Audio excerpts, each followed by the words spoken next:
Hello everyone, আসসালামু আলাইকুম। আশা করব সবাই অনেক অনেক বেশি ভালো আছেন। রেগুলার রান্নার ভিডিওতে নাহিদাস কিচেনে আজকে আপনাদের জন্য থাকছে চাইনিজ ভেজিটেবল।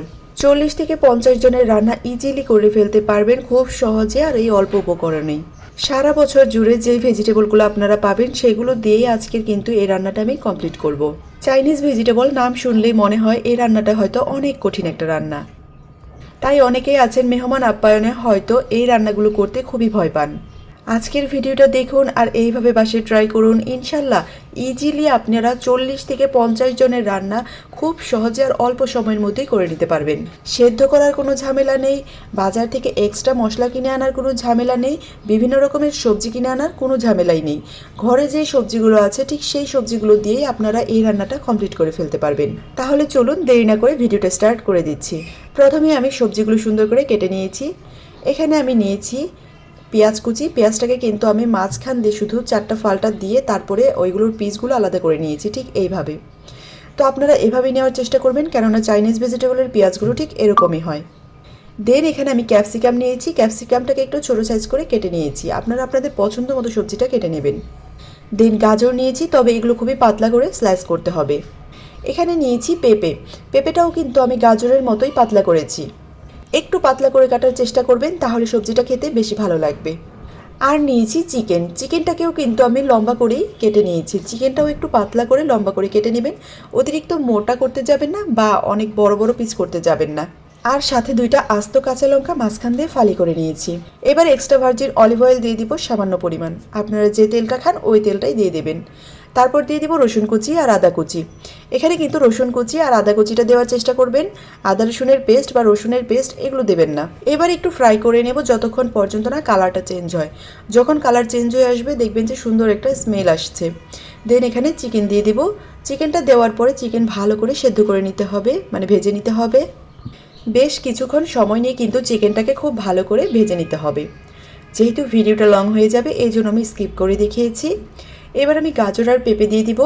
এই 2টা সবজি আপাতত দিব, বাকিগুলো এখন দেব না। আপনারা চাইলে কিন্তু গাজর আর পেঁপেটাকে আলাদাভাবে সেদ্ধ করতে পারেন, তবে আমি যেহেতু ভিডিওর প্রথমেই বলেছি যে আজকে সেদ্ধ ছাড়াই রান্না করে দেখাবো, এই জন্য আর আমি সেদ্ধ করিনি। এবার চিকেনের সাথে সবজি ভালো করে একটু ভেজে নেব।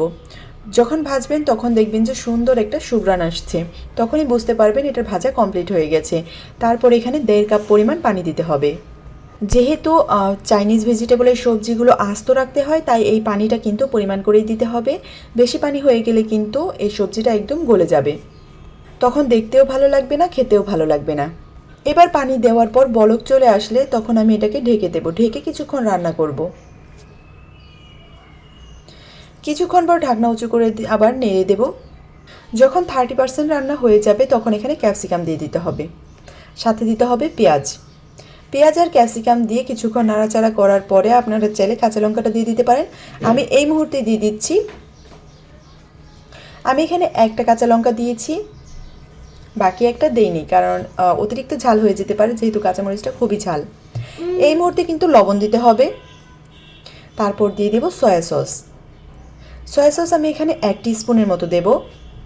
সাথে দিয়ে দিব গোলমরিচ এখানে আমি 5 থেকে 6টা গোলমরিচ একটু থেতো করে নিয়েছি। এবার সবগুলো দেওয়ার পর ভালো করে মিশিয়ে নেব।